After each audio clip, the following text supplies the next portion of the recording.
Ja, nanguna.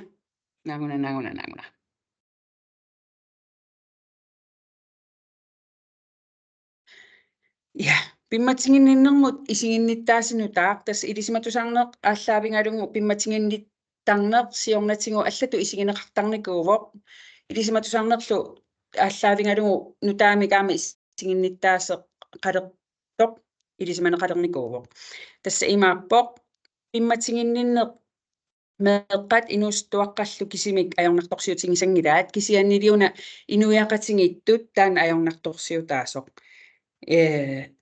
имаакками тас меэққат инуустуаққаллу инерсимасут илиусаат илаартарпаат аппаттут пимматингинниннеқ атаатсимоорфин аяттуинеруvoq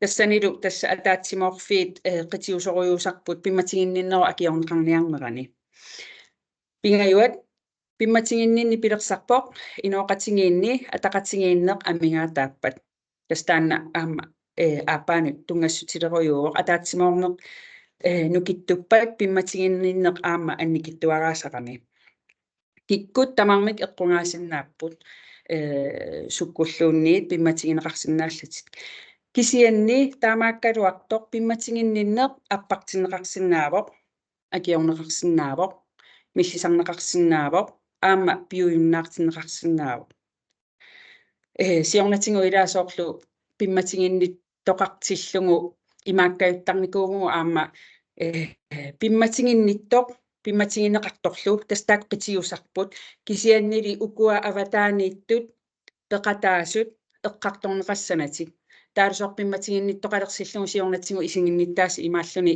тастаассумаана иммақауна ангаяққаави таамааккамик тааманна пимматингиннинни пилерсоқ кисианни илисиматусарнеруп аннертусиартортиллугу пимматингинниннеру илуан паасиартуанқартарпа аама тас атаатсиморсусеқ таанна қитиусоруйуусоқ пимматингинниннеруп акиорнеқарниарниссаани Helle.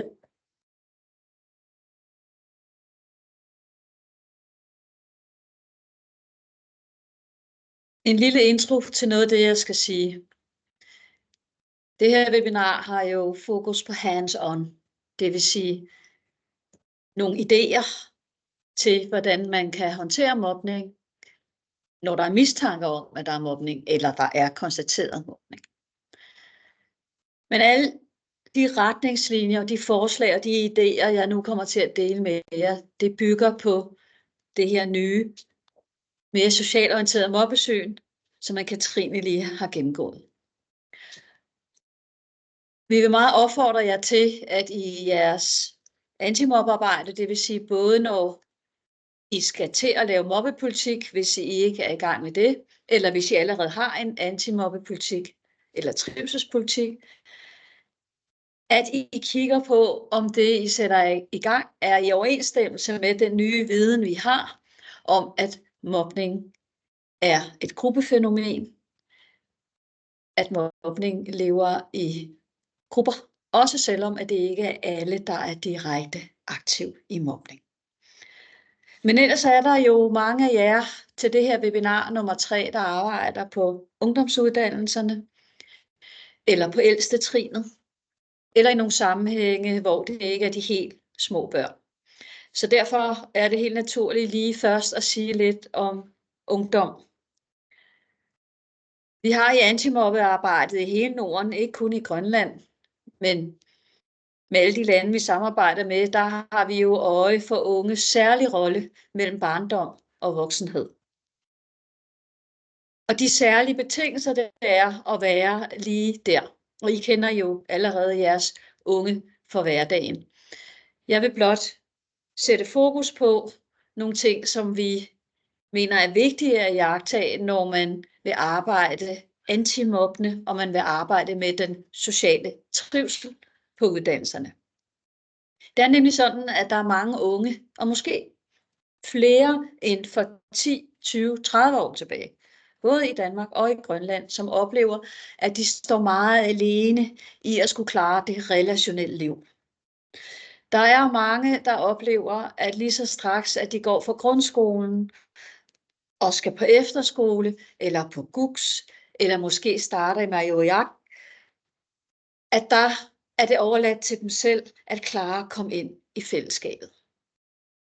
Vi skal være opmærksom på, at det er meget sværere i dag for unge bare lige at glide ind i et fællesskab, end det var for 20 og 30 år siden.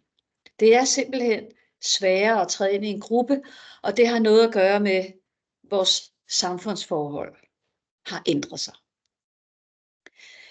Det her betyder, at et antimobbearbejde og et trivselsarbejde på ungdomsuddannelserne også er et fællesskabsarbejde. Selvom de unge er blevet 16, 17, 18, 19, 20 år, så kan de godt have brug for, at vi fagpersoner, der ellers står med vores fag, at vi har øje på, hvordan de har det sammen. Og det arbejde, det kan handle om, at vi gør mest muligt for, at de unge føler, at de hører til i fællesskabet. Det er også en fordel for det, vi underviser i, altså for fagene, at vi ikke adskiller de unge sociale liv fra deres faglige studieliv, men at vi tænker det i samme bane. For det at høre til, et menneskes følelse af at høre til, det skabes sammen med andre. Så det kan aldrig være undervisningen alene, der giver jeres studerende en oplevelse af, at de hører til. Hvis de unge oplever, at det faglige og det sociale liv på uddannelsen er meningsfuldt, så vil der også opstå tilhørsforhold. Men det at opleve, at det faglige studieliv og det sociale liv er meningsfuldt, det er en proces, som er meget bedre, når den sker sammen med andre. Jeg kunne sige meget mere om ungdom. Jeg forsker også i ungdomsliv og ungeliv, også i Grønland, også med de særlige forhold, der er i Grønland.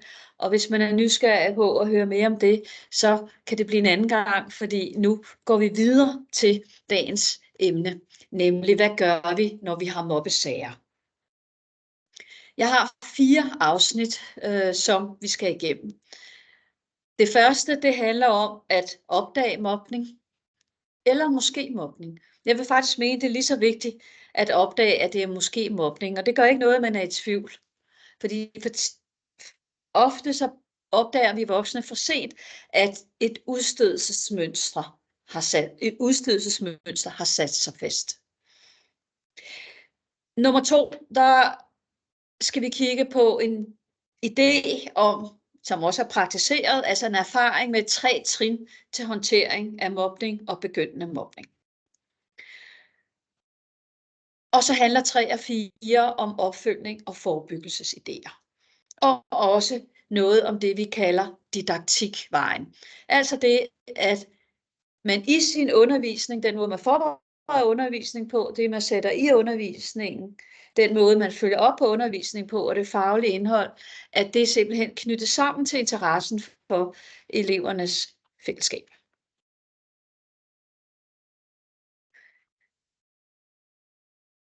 Og også en indledning. Der findes ikke én, men mange opskrifter på, hvordan konkrete sager om mobning skal håndteres. Det afhænger helt af situationen, og det afhænger af jeres sted. Der er altid en kæmpe sult efter, giv mig den præcise magiske opskrift til, at jeg kan løse mobbeproblemerne. Det findes ikke, men der er indhøstet mange forskellige slags erfaringer fra antimobbearbejde i Norden, mest på grundskoler, men efterhånden også på ungdomsuddannelser, og det er fra de erfaringer, at det her oplæg er bygget op. Det er også vigtigt at huske på, at det ikke altid er en mobbesag er meget tydelig. Der kan være mange krydsende perspektiver, der kan være en masse rod hen over det. Faktisk vil jeg sige, at de fleste mobbesager blandt unge er meget rodet for den voksne at forstå. Fordi de unge ikke mobber så direkte og så tydeligt, som de yngre børn gør. Og så vil jeg også minde jer om, at vi voksne, vi jo altid sidder med magten i den sidste ende. Så jeg kan kun opfordre til, at man går med det kærlige børne- og ungesyn. Man kunne også kalde det for mulighedernes børne- og ungesyn. Det vil sige, at vi ikke kun er optaget af den enkelte elevs begrænsninger, men i lige så høj grad af den enkelte elevs muligheder. og evner, og i det hele taget, hvad det enkelte kommer med.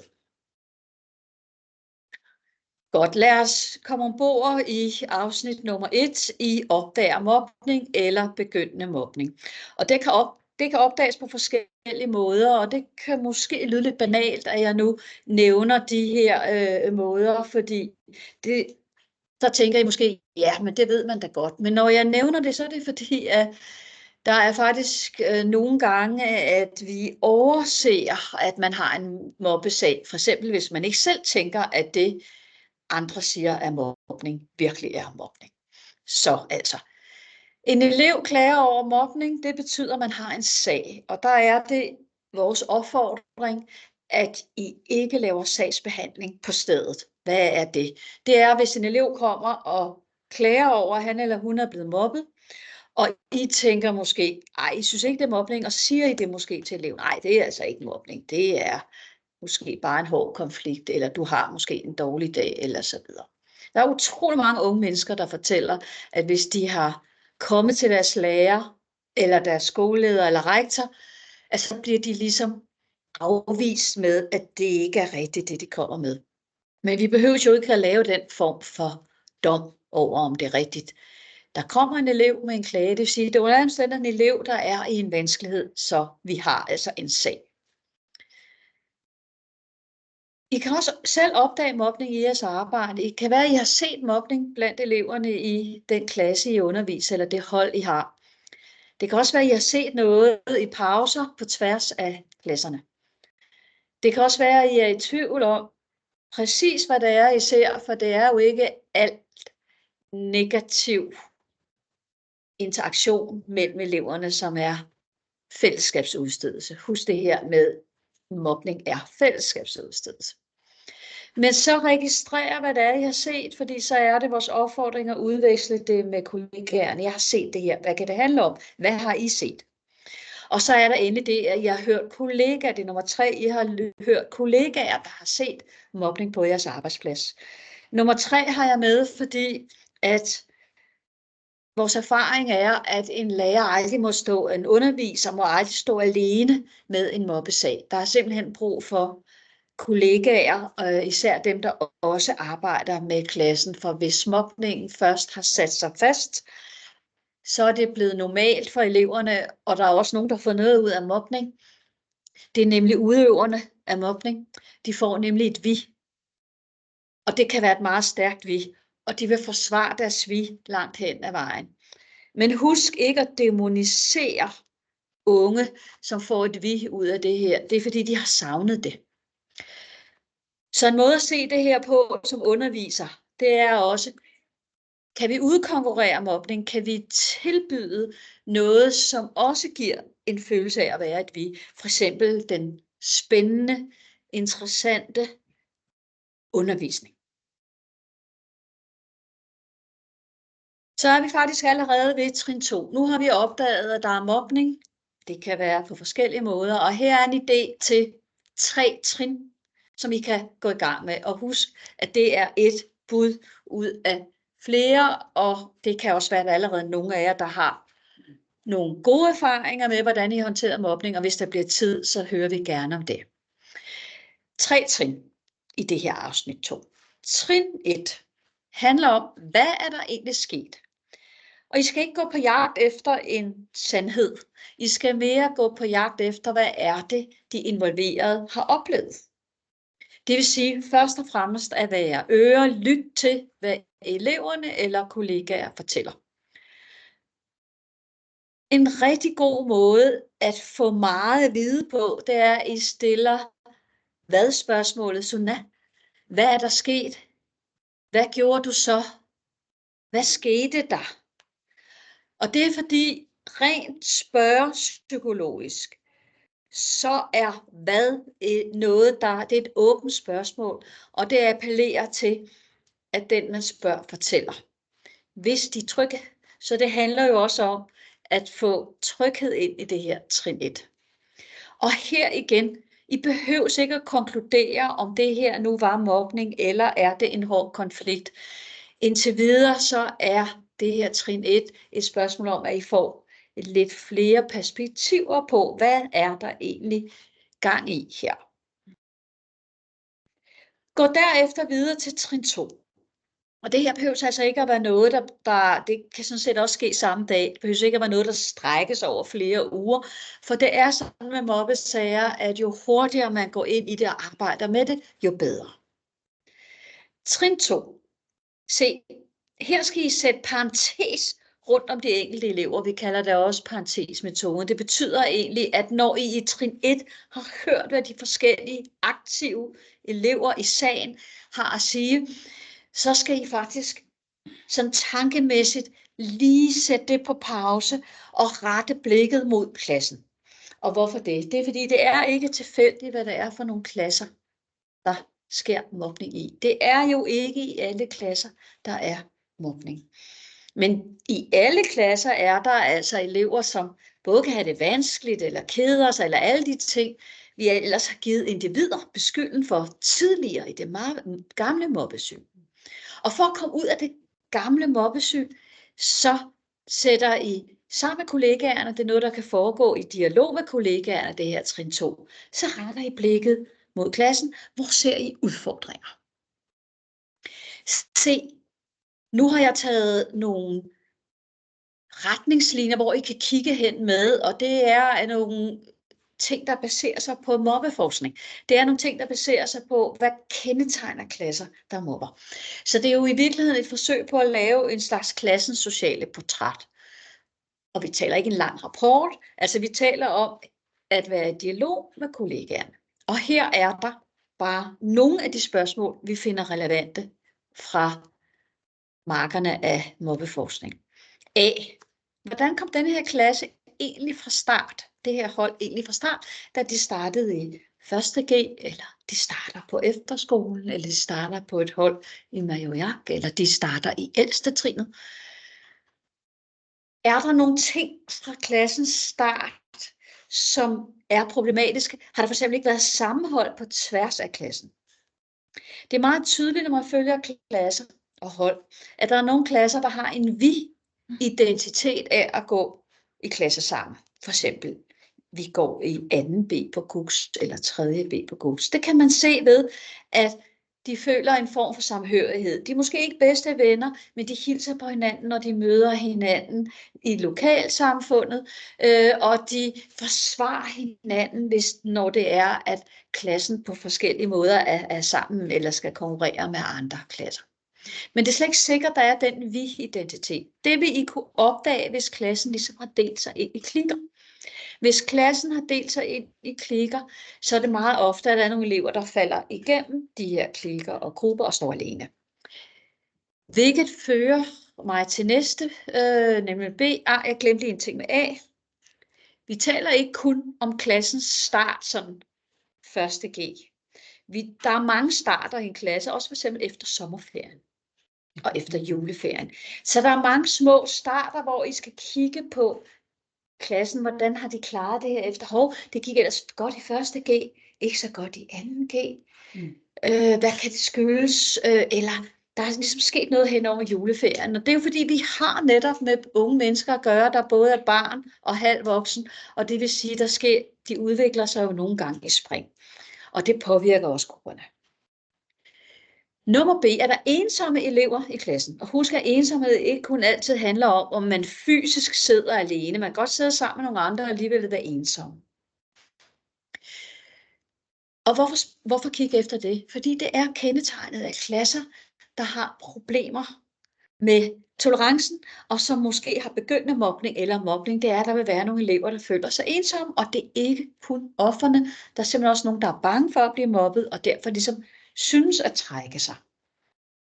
Så kig på, om der er nogen, der er blevet mere stille, end de plejer, eller ser ud som om de nærmest undgår det sociale liv.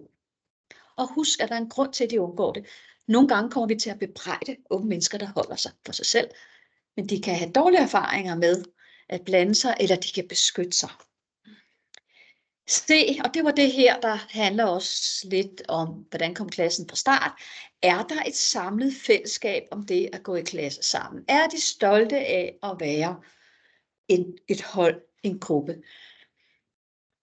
Hvordan er relationerne mellem lærergruppen på denne her hold og det her klasse, og så elevgruppen? Vi ved simpelthen, at i de klasser, på de hold, hvor der rapporteres meget mobning, der er der også flere elever, der har negativ relation til lærerne i klassen, der ikke mobber. Så her, meget vigtigt punkt, handler om jeres relationskompetencer. Man kan også sige relationsbånd og snore ud til eleverne. Der er nogle elever, der trigger os. Det er helt almindeligt, og det skal vi også kunne tale om. Men den professionelle udfordrer det også, at der er nogle elever, man fx ikke kan lide, eller nogle elever, som man trigger os, der må man jo udfordre og finde ud af, hvordan får jeg opbygget en bedre relation netop til denne her elev. Og så den sidste, men nok så vigtige, det er også nye opdagelser i forhold til mobning. For før i tiden troede man ikke, at det havde så meget med selve skolegang at gøre, men det har det. Er der studieglæde? Er der skoleglæde? Jo flere elever, der godt kan lide at gå her på GUX eller her på skolen, jo mindre mulighed for, at der udvikles mobning. Og det er simpelthen fordi, at jo flere, der godt kan lide at studere og gå i skole, jo mere mulighed er der for at få fællesskab om skolegang. Så derfor er et arbejde for at øge og få skoleglæden til at vokse, er faktisk også et antimobbearbejde. Se, så handler trin 3 om, hvad man så gør. Nu forestiller vi os, at I har siddet sammen med kollegaerne og kigget på de her A, B, C, D. Hvad gør man så? Så er næste trin, at I sætter nogle handlinger i gang, som handler om hele skoleklassens eller hele holdets miljø og sammenhængskraft og deres vi-følelse. Til højre i denne her oversigt, der er der nogle idéer, som I kan bruge og drøfte, hvordan I kan sætte praksis på det. Og det er altså også nogle idéer fra den virkelige verden, altså fra der, hvor vi kan se, at det hjælper faktisk på holdet og på klassen. Det kan være, at klassen skal genstartes med helt nye sociale ritualer. Vi har opdaget, at klasser, hvor der er mobning, der er der nogle ting, man holder op med, nogle ganske almindelige medmenneskelige ting her i Grønland, og det gælder også i Danmark, nemlig for eksempel at hilse på hinanden. Så derfor kigge på, hvad er det for nogle rutiner, I gerne vil genstarte, nystarte på ny. Det kan fx være det her med, at vi siger godmorgen om morgenen. Det kan være, at der er fælles sociale aktiviteter. Og så en meget vigtig ting, der jo handler om det her med skoleglæden, at man viser hinanden undervisningsrespekt.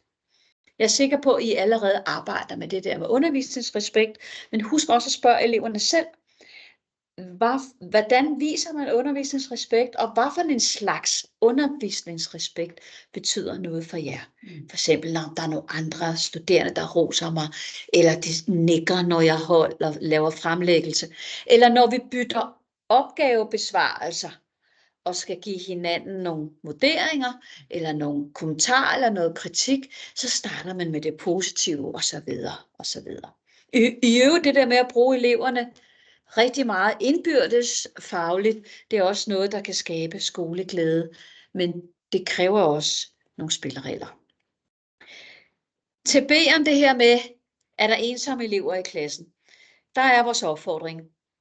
Bryd ensomheden ved pædagogisk og didaktisk opfindsomhed i undervisningsaktiviteterne.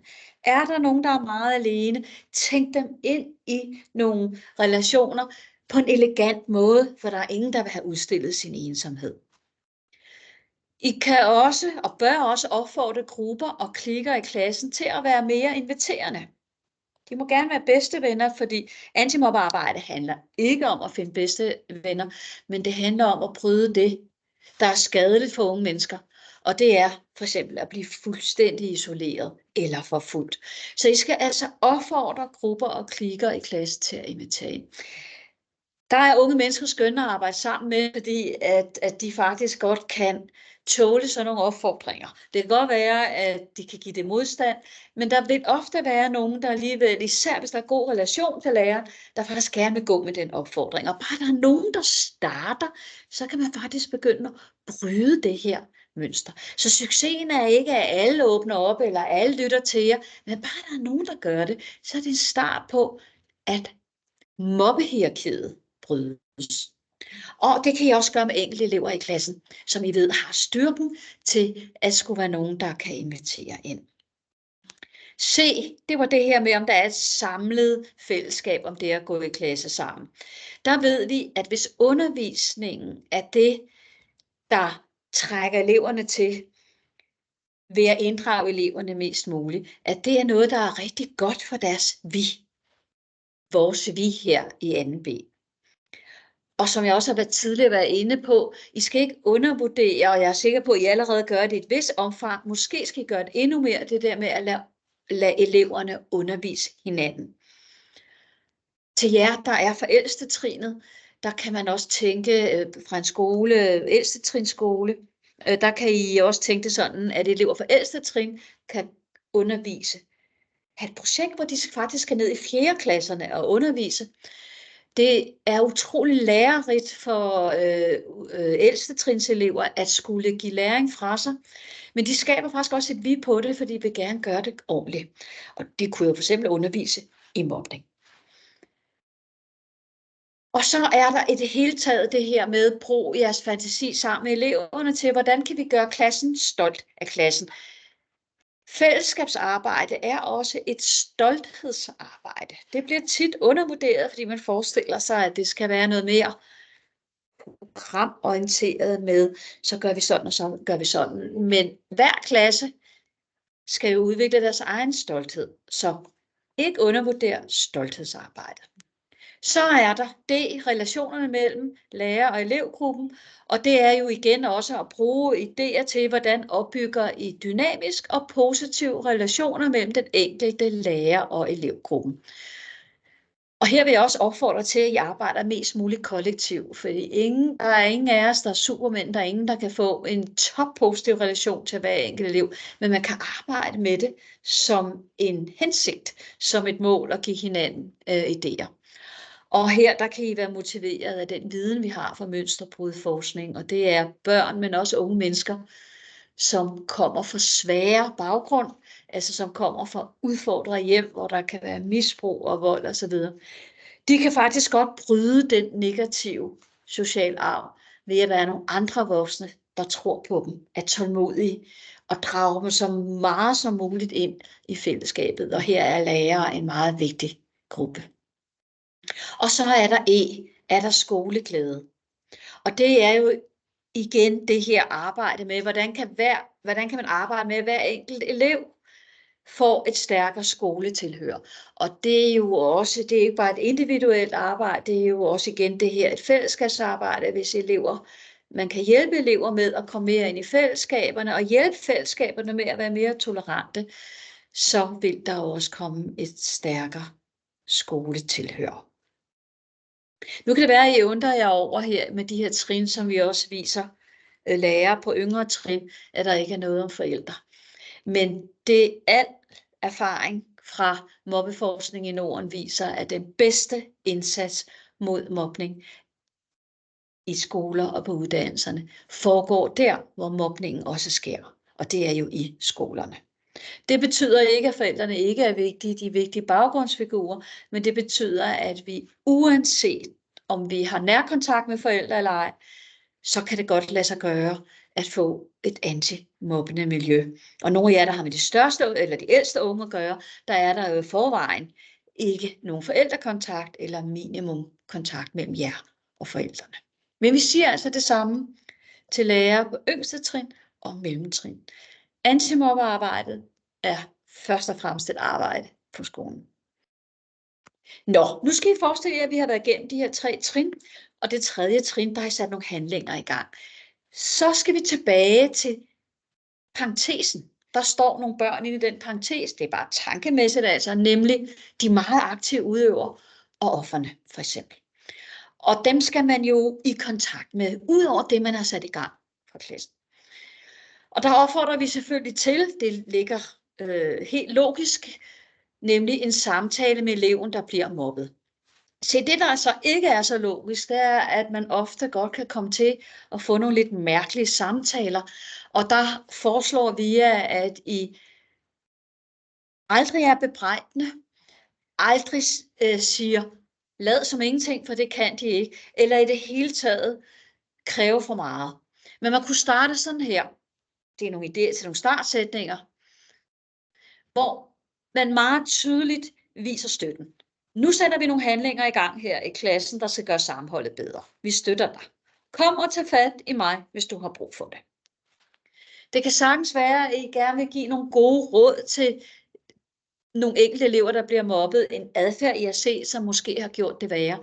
Men husk rækkefølgen der, at I først udtrykker støtten og forståelsen. Og så kan I vurdere, om og hvornår I også gerne vil give nogle personlige råd. 2.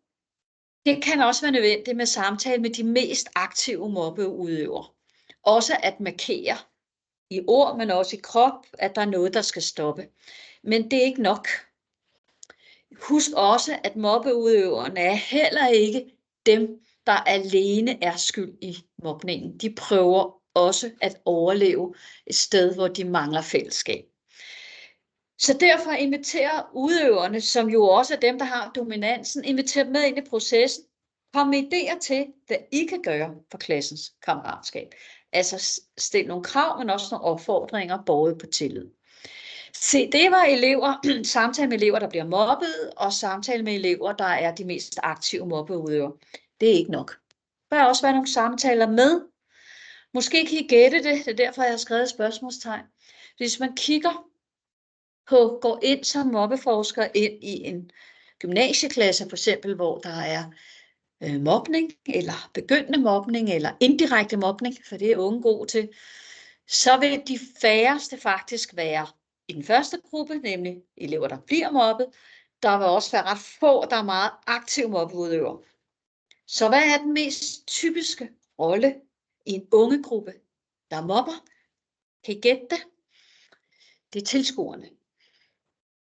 Tilskuere er ikke bare tilskuere, men hvad tilskuere måske ikke ved, det er, at de gør mobningen muligt, fordi de ikke blander sig, fordi de ikke stopper, fordi de ikke stiller spørgsmålstegn ved mobning. Det er den allerstørste gruppe i klassen, og så tænk på, hvor lidt vi går til tilskuerne, når vi taler om mobning, når vi kigger på mobbeprogrammer, når vi skriver mobbepolitik. Men det er altså den største gruppe, denne her, så husk den. Både når I laver mobbepolitik, men også når I laver hands-on. Og hvorfor? Fordi ikke bare gør de mobning muligt, men hvis tilskuerne holdt op med at være tilskuere, så ved vi faktisk, at så begynder mobbehierarkiet at ryste på sig. Og det er fordi, at mobningen også lever af tilskuerne. Det lever af dem, der fascineres, der har det sjovt eller frygter mobning. Så derfor skal I opfordre og opmuntre jeres passive elever til at gribe ind og blande sig, når de ser andre elever blive mobbet. Og de kan eventuelt støtte hinanden. Hvis de selv er bange for at blande sig, så kan de jo lave aftaler med hinanden. Hey, jeg prøver næste gang at sige noget, men så skal du støtte mig, så jeg ikke står alene. Det er heller ikke fri fantasi, den idé. Jeg har fuldt unge mennesker, der har lavet den form for alliancer, antimobbealliancer. Og det er utrolig meget mere effektivt, end når en voksen blander sig. Men er der ikke nogen elever, der blander sig, så bliver vi jo selvfølgelig nødt til det. Og hvis der er nogle elever, der blander sig, så skal vi voksne støtte op om den nye kultur, der er, at man blander sig. Men det man for eksempel kunne sige til tilskuerne i en samtale, det er, hvorfor blander jeg ikke, når I ser Ivalo bliver mobbet? Eller, jeg har tillid til, at I næste gang blander jer. Det kunne også godt være det her med at invitere lidt ind. Tag Ivalo med ind i jeres snakke og i jeres gruppe, eller bare når I skal over i kantinen og spise, hvis man er så heldig at have en kantine, eller ud og have pause, eller noget andet. Meget, meget vigtigt at sætte tilskuerne ind som en målgruppe for antimobbeindsatsen på ungdomsuddannelserne. Jeg har et lille eksempel fra et socialt eksperiment, som vi for nogle år siden gennemførte i Danmark i en udskolingsklasse. Og jeg har taget et citat med. Det er Sofie, 15 år. Jeg tror ikke, det vil se anderledes ud, hvis der stod Sofie 17 år eller 18 år. Men lad os prøve at se, hvad hun siger. Først blev jeg sådan lidt overrasket, for jeg kan jo ikke gøre noget, når en gruppe drenge bare sådan er efter en eller anden. Men efter vi har haft om mobning og hørt, hvor vigtigt os, der kigger på, faktisk er, at vi faktisk kan være med til at stoppe mobning, så er jeg begyndt at sige fra på andres vegne. Prøv en gang at se den sætning. Hun er begyndt at sige fra på andres vegne. Jeg synes, det er meget socialt smukt, fordi for det meste lærer vi vores egne børn at sige fra på egne veje, men antimobning, det handler lige så meget om at sige fra på andres vegne, og det gælder jo øvrigt også i kollegagrupper. Se, inden jeg slutter mit oplæg af, så skal vi have et casearbejde, og det er simpelthen fordi, at nu har I allerede fået påfyldt en hel masse viden, og ikke mindst de her trin, der er i at skulle løse en mobbesag, at skulle kigge på klassens sociale liv. Og det skal vi lige, så vi ikke glemmer det, det skal vi lige afprøve. Og allerførst vil Anne-Trine fortælle, eller det er mig, der fortæller casen. Det praktiske først, og så kommer jeg tilbage og åbner casen. Mannakkut heeli saqqummeereerpo amaru qimattan sulereerussi ataatsimeeqqartureeruttaa saqqummeeqqissoq kisianni uanni suliaqarnissassinni pingutta eqimattaliuppassi simsi iluani inini assingiingittunut manakkullu heelip taanna kaisissarsi saqqummiutereerpangu taftaakkunum iniuppissuusi pingaaruteqarpo qimattat аллатсеқассууси пиффиссами парсисоқ таавалуаама ақутсисоқ писсутингалугу тааккуассулиаси атаатсимоққилерутта саққуммиуттуссаангассиги тассанилу эқиматтамарлук тоққартуссаавангу уангут heelilу киккусаққуммииссуссаанертуимарпоқ арларсилуунниит саққуммерианнаассоқ cirka 20 minutter heele Ja. eqimattani sulinu Pause. ja eqimattani sulineq cirka 20 minutter til vi susseqassoq gruppearbejdet vil vare cirka 20 minutter og det er inklusive pauser, det vil sige I styrer selv jeres pauser. Pausirangi også det sådan 20 minutter du er nødt til at mener edisi ressourcer kakango bisanersoq. Helle, du må gerne præsentere casen. Ja.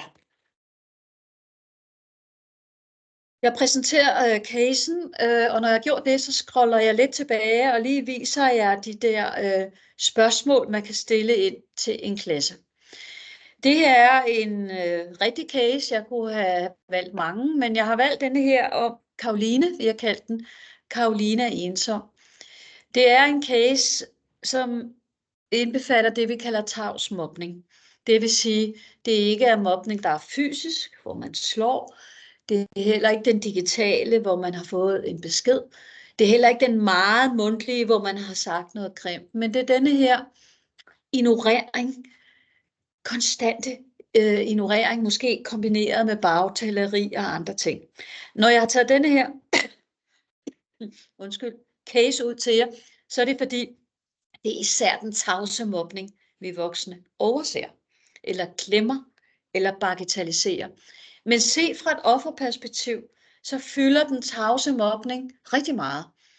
Og hvis når jeg tæller episoder, når unge fortæller mig, hvad de har været udsat for, så går det faktisk igen, at den tavse mobning kan fylde halvdelen af den form for mobning, som den unge har været udsat for. Så lad os lige høre her. Efter sommerferien har anden X på GUG svært ved at finde det sammenhold, der var på tværs af klassen året før. Eleverne har inddelt sig i klikker, grupper, og der er 2 elever, som ikke er inviteret ind i nogen af grupperne. Karoline, hun er en af de 2 elever. Hun begynder at have meget fravær, og da hun til samtale med rektor får en advarsel på grund af for meget fravær, så fortæller hun, at hun overvejer at gå ud, fordi hun bliver holdt udenfor af de andre elever. Se, opgaven går ud på følgende. Rektor han beder lærergruppen for denne her klasse om at gå ind i sagen. Og nu skal I forestille jer, at I er den lærergruppe. Og I skal finde 3 ting, som I gerne vil råde lærerne til, eller som I gerne selv vil gøre, hvis I var de lærer. Altså mellem 1 og 3 ting. Hvad vil I gøre i denne her sag med Karoline, der bliver holdt udenfor, der er ensom i en klasse, der har forandret sig lidt.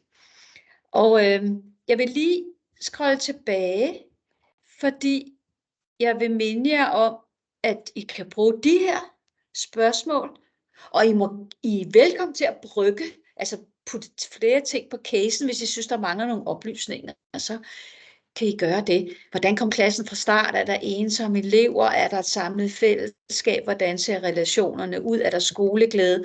Og hvad vil I så gøre ved denne her situation? Og så tilbage til casen. Ja. Suriassamut tungatlungu apequtsaqartoqarpaa nippaannassuusi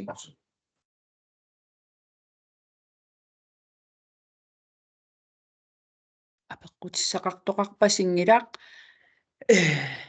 gruppinut tassam eqimattanut tahkunungaa ininut suriarimikuusattinnut ilineqalerpusi nu 20 minutter cirka.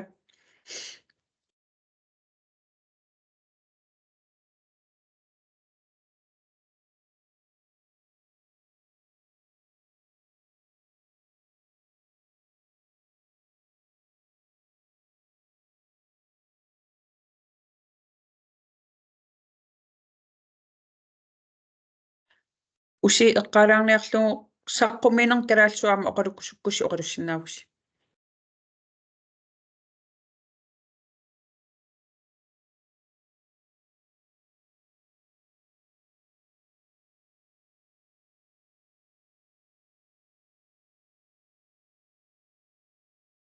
Aperilarpunga. Ja. Immaattu tanna okkaaviusakmuat trin 3 kunnu allaqqasoq trin 1 2 3 sukkununa takusinnaanerput Nassiussinnaavara ilissinut Rebecca Reimer. qoyana Gå tilbage til på 3. Rebecca Reimer. Jeg skal lige se, hvor Rebecca er henne. Der er hun. Rebecca.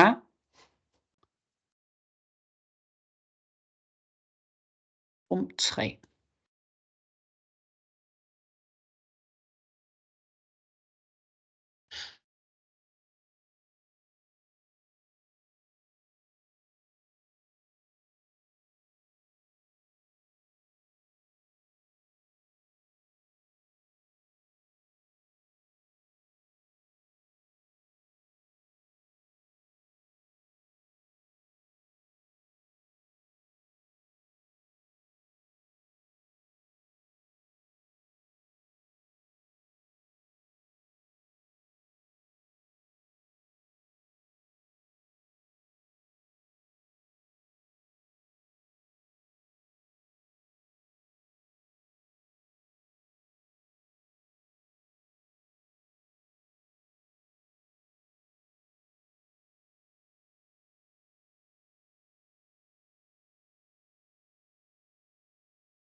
Hej Bux, Sisimiut, er der noget?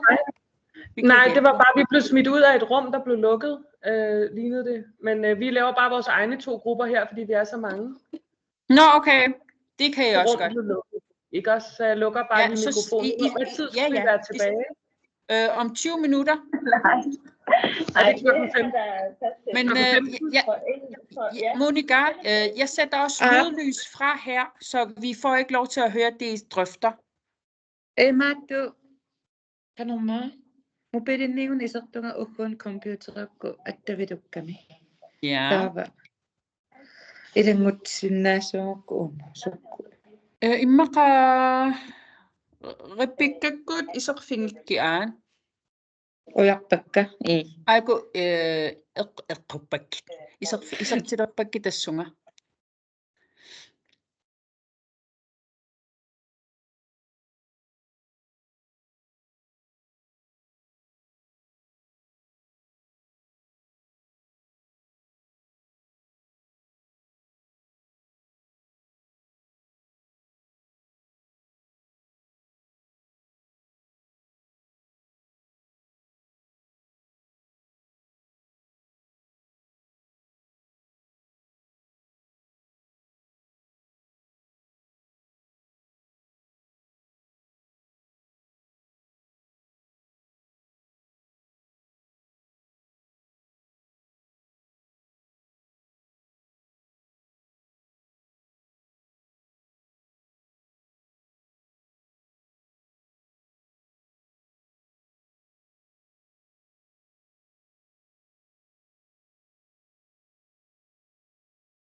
Ja, tikilluaqqingitsi.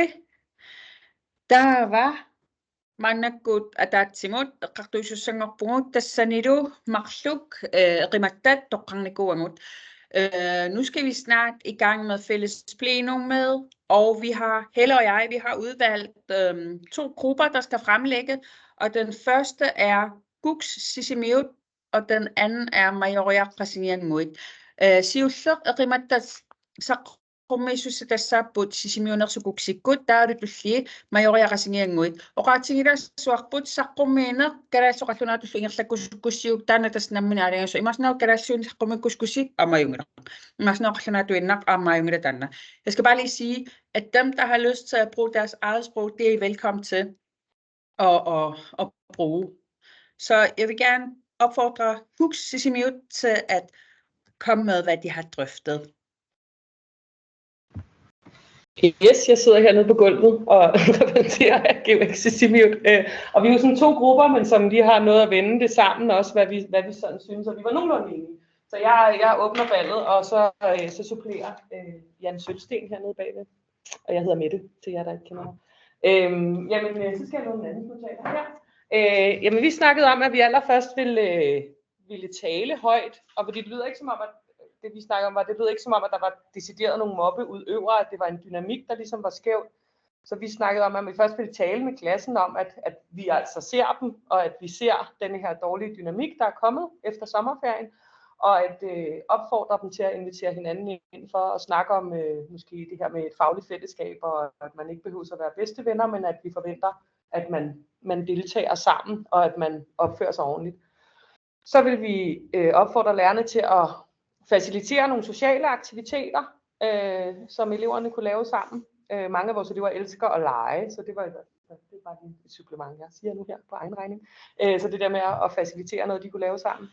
Og så snakkede vi om denne her at ryste posen og lave en eller anden form for genstart, at prøve at kræve nogle ritualer af, hvordan omgås vi hinanden med respekt i det her klassefællesskab. Vi snakkede lidt om det der med, at man jo også kan imitere, hvis man har en dårlig dag, så hvis man øver sig i at smile, så følger tankerne ligesom, eller følelserne følger efter. Så hvis vi også kunne gøre det i klasserummet, ligesom kræve, I skal opføre jer med respekt, fordi så kommer respekten måske også bagefter. Og så har jeg lige min supplerende Jan. Fra gulvet. Jeg vil gerne tilføje en goddag. Til den her klassens time, hvor man kan tale med alle eleverne omkring, hvad skal man gøre? Der kan vi jo snakke om, jamen, hvordan kunne vi lave en dagsorden til sådan en time, så man ikke kommer til at udpege nogen eller træde i spinaten. Til et lærermøde, som Mette sagde, hvor der også skulle lægges nogle strategier, der igen, I nævnt undervisningsstrategier, så se på, jamen, hvad kan vi gøre i vores undervisning, så vi kan bryde nogle mønstre. Vi havde et forslag omkring, jamen hvis vi ikke kan skabe et samlet fællesskab, jamen så udnytte de her tilskuere, at man har den person, som har det hårdt og føler sig udsat, at man siger, jamen kan vi få dig placeret rundt om dem her, som godt vil have dig. Og så havde jeg måske tænkt, at vi har studiemetodik, og man måske kunne kigge det lidt i sømmene, og så undervise allerede i 1.G omkring fællesskaber. Og en vigtig pointe er også sammenlignet med, Danmark, at vores kulturelt, og det er jo noget, jeg selv skal huske, at målgruppen er lidt mere stille og reflekteret på nogle punkter. Så det her med at snakke om tingene, jamen der skal være plads til refleksion og til at mærke efter. At have øje for den grønlandske kontekst i den her situation er vigtigt. Og så tager jeg mikrofonen fra Sisimiut og siger tak. Ja, og tak til jer. Jeg har bare noteret her. Jeg synes, der kom rigtig mange gode ting. Jeg vil bare lige medkommentere, tænke med på noget af det. Det sidste, eller jeg starter egentlig med det sidste, der blev sagt, det her med at huske, at tavshed og stillhed ikke er det samme, at at det stille også kan noget. Det synes jeg er super godt set. Jeg har jo selv arbejdet i Grønland en del år, og også været barn her i noget tid, her i Nuuk. Krasnolak Nuuk. Gået på Ask. Og en ting, jeg faktisk synes, at der er meget stærkt her, som vi danskere godt kan lære af, det er at opdage den stille faglighed. Så det der med, at der i det stille også kan være det refleksive. Jeg tænker, der er et mødested imellem det stille refleksive, og så det der med at sætte ord på, som bare kunne være enormt spændende at se, om vi i det hele taget bare kunne blive bedre til. Jeg synes også, at I er opmærksom på nogle andre ting, som jeg også tænker, når jeg har fulgt gymnasieklasser, er vigtigt. Det her med, når man skal holde klassemøder, hvis der er noget på spil, at man faktisk har forberedt det. Altså man har en idé om, hvordan man kan bruge mødet. Fordi der er altså også nogle møder, der kan gøre det værre. Fordi det er så svært at være den, der er udsat. Så det er heller ikke sikkert, at det er altid, at det er et klassemøde, der skal til. Men hvis det ligger fast i programmet, så vil det med at tænke det strategisk. Hvordan kan de tage vare på dem, der har det svært, når vi holder sådan nogle møder, hvor man forventer, at man siger noget, ikke? Også det med studiemetodikken, det er jeg fuldstændig enig i. Det nærmer vi os det didaktiske, altså at kunne knytte bånd der. Og så vil jeg ellers bare også supplere jer med en opmærksomhed på, at der er at der er fravær her. Og en metode, man sjældent bruger mod fravær, men som vi ved virker, det er også her at aktivere eleverne i deres skolekammeraters skolefravær. Ikke bebrejdende, men aktiverende. For eksempel, er du på vej? Altså, hvem sender en sms til Malik? Er du på vej? Fordi så føler den fraværende unge sig også værdsat. Nå, okay, der er nogen, der vil have mig derover. Og så også det her med at udvikle et tolerance på, at det er bedre at komme for sent, end slet ikke at komme. Det er også nogen, der tænker, nu er det ligesom too late. Nej, det er aldrig. Og her der kan man altså også virkelig arbejde sammen med de andre elever i klassen. De vil jo allerhelst have en invitation fra deres kammerater. Så det er bare lige et supplement, men også fordi jeg ved i GUKs Sisimio, jeg ved også, at I interesserer jer for fravær. Så derfor fik jeg lige lyst til at komme med denne her ekstra opfordring. Mange tak. Majoria, qasigian muit, idisseeqqartukkasiam tusarusunnarput, unani pautilassuarakalalsusaqqummissuu sitawahilimuamma nutserissangama. Takanna.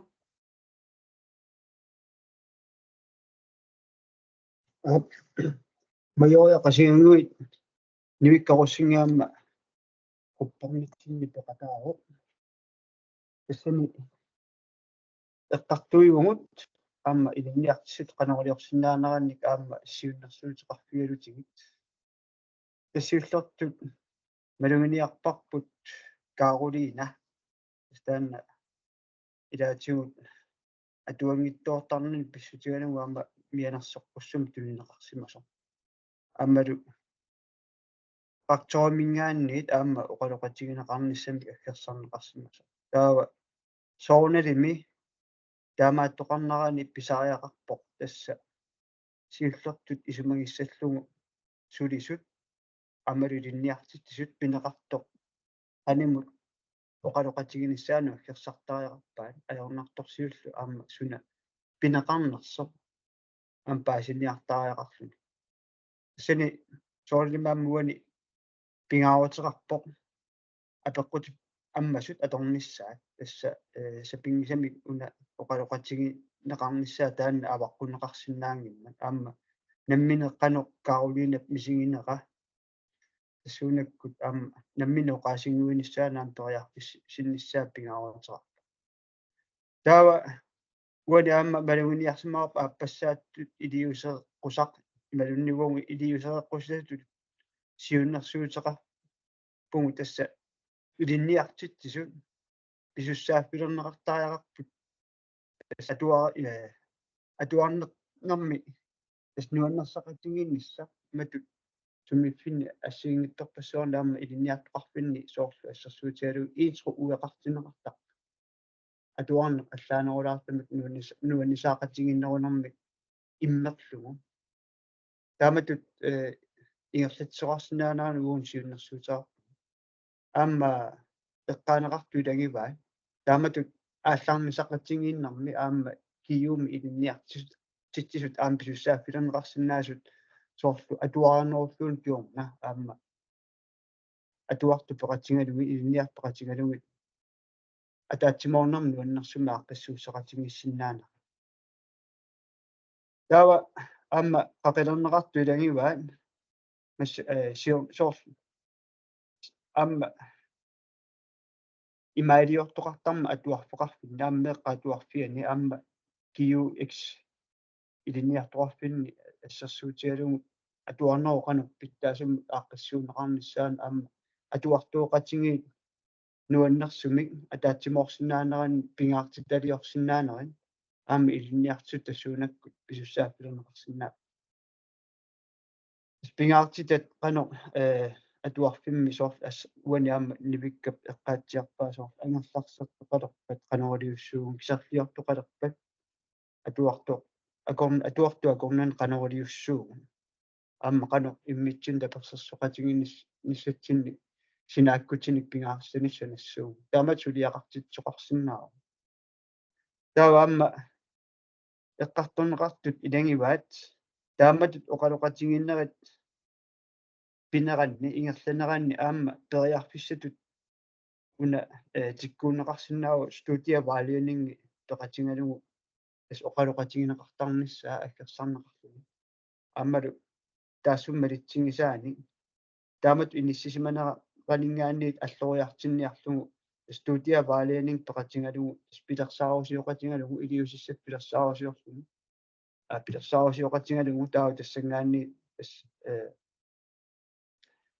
pineqartu peqatigalugu inuttu alloriarnissaa aama qanim peqatigalugu taamatut aaqqillu taakkuа immikkoortut арлалиаарсуит эққарторнеқартум уунтугитсиннингаанни соорнилими арлаат илассутеқарниарани такат. Mange tak for også, synes jeg, super brugbare replikker. Og i øvrigt også tak til dig. Det er jo dig, der i sin tid har foreslået national strategi mod mobning i Grønland. Så vi er taknemmelige. Jeg vil også bare lige kort medkommentere i understreger lederskabet, som jeg er helt enig i er utrolig vigtigt, at det, når rektoren har fået denne her henvendelse, at det er ham, der åbner sagen op. Og det med de åbne spørgsmål, der vil jeg også bare huske på, at de åbne spørgsmål også til tilskuerne, at de åbne spørgsmål også godt her. Jeg er enig i, at det er læreren, der har ansvaret for, at der sættes noget i gang. Det er lærerne, der kender klassen. Og jeg synes også, det er vigtigt, som du understreger, at fællesskabende aktiviteter, både via undervisningen og også ud over undervisningen. Ofte går vi med den, mange af os, der underviser, kan gå med den gamle indstilling om klassens socialitet. At det ligesom er noget, de skal klare udenom undervisningen. Men det foregår jo også midt i undervisningen, udstødelsesprocesserne. Så tak for det. Vi skal tilbage, vi er lidt i tidnød til de sidste PowerPoint slides. Men tak for høj kvalitet, faglig kvalitet i svarene.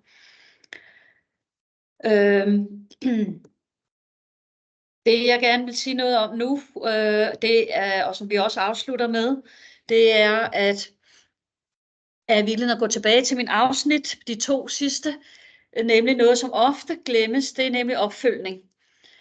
Det er sådan, at mobning ofte har det med at sidde fast, så selvom man har 3 ting, man gør, man sætter en proces i gang, så er det vigtigt at følge op.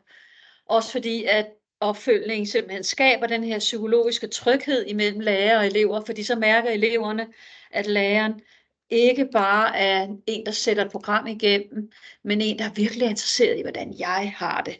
Så den der psykologiske tryghed ved at skabe tillid imellem lærer og elever står helt centralt.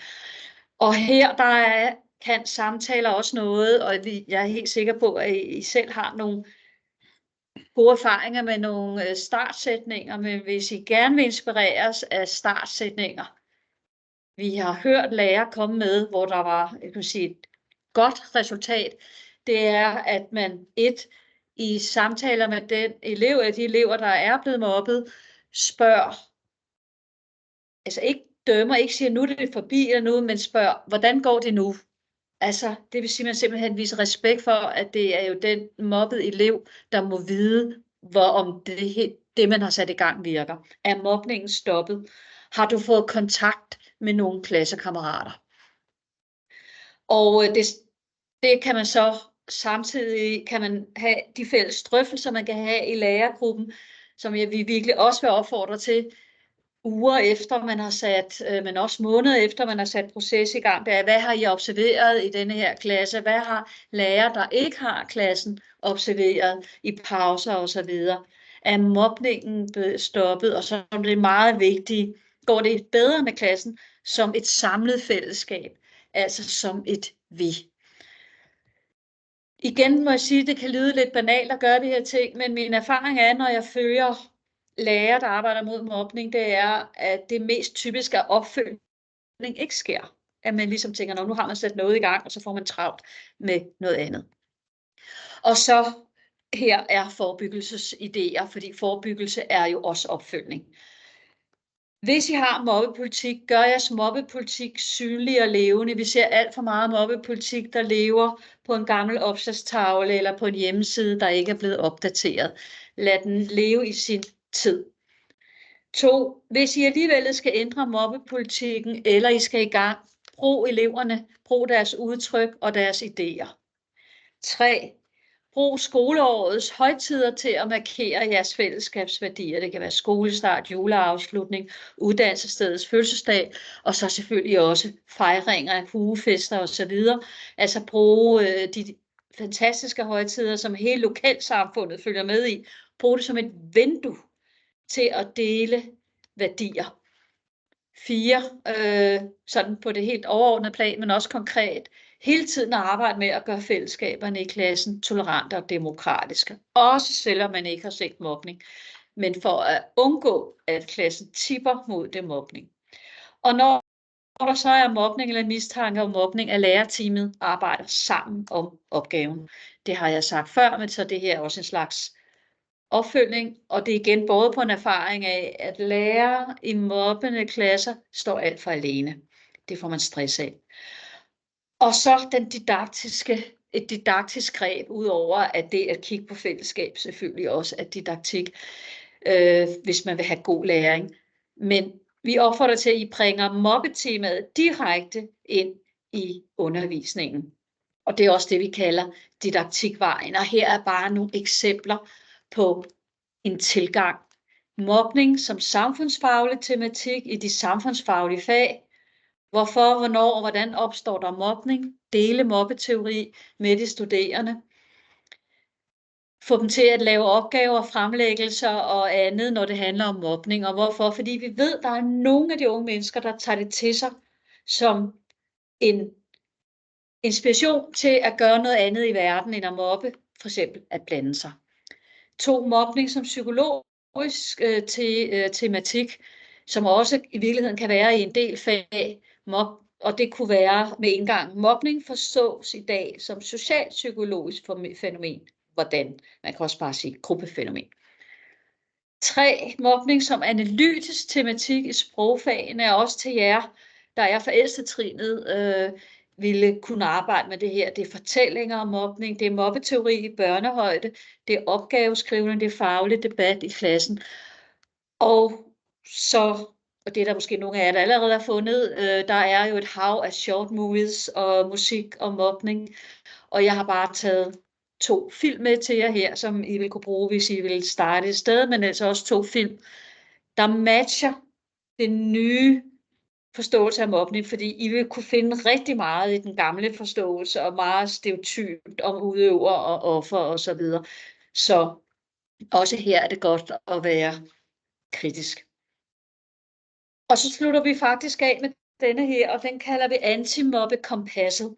Og det er et form for faglig visitkort, vi har lavet, som vi giver efter vores oplæg. Det er lige blevet færdigt, så derfor har vi ikke haft det med ud, da vi var på rundrejse. Men som I kan få på fil, og det handler om de 4 vigtige faglige grundsætninger i den nationale strategi mod mobning. Man kan også sige det sådan her, hvis man skulle huske noget om opfordringer og fagligheden i den nationale strategi, så er det især de her 4 ting. Kompasset handler jo selvfølgelig om retninger, men I vil også kunne se, at der gemmer sig en kajak i kompasset, og på den måde har vi leget lidt med æstetikken. Og de 4 ting, det er: husk, at mobning er fællesskabsudstødelse, så det handler ikke bare om enkelte personers mangler, mulige mangler, men om miljøets mangler. Husk, at alle kan rammes af mobning. Det er ikke kun børn fra udfordrede hjem eller børn, der ikke er blevet opdraget. I et mobbemiljø kan alle blive ramt af mobning. Husk, at mobning gror på steder, klasser, hold osv. uden sammenhængskraft om det at gå i skole sammen. Og så endelig det sidste og en opfordring, man gerne må dele med sine elever, nemlig grib ind, når du ser mobning. Og det er faktisk det sidste. Nu vil vi vejs ende, ikke, Anne-Katrine? Lige præcis. Ja, magnakulluuna tässä webinaarinaavo kiunsinaalaaruarta. Sianni qoyanarujuppeqataasunut. Mange tak fordi jeg kom og deltage til dette webinar. Der var qaamana suarsi una webinaret tässä immiuppoq YouTube-kanalit ilinneqarumaarpoq ilissinulluam PowerPoint-tit nutserneqarerpa tanassiunneqarumaarlutik. Det jeg sagde, det er, at den her webinar, den er blevet optaget, og den skal ligge på vores YouTube-kanal, og I får tilsendt PowerPoint-slidesene lige så snart de er færdige med oversættelse. Og jeg vil også godt sige tak for i dag, og fantastisk gode replikker i gruppearbejdet. Og en opfordring herfra til at bruge kompasset. Det er lavet printervenligt. I kan printe det ud, hænge på personalestuens opslagstavler og andre steder, I finder relevant. Ja. Ja. Bye. Buena. Buena.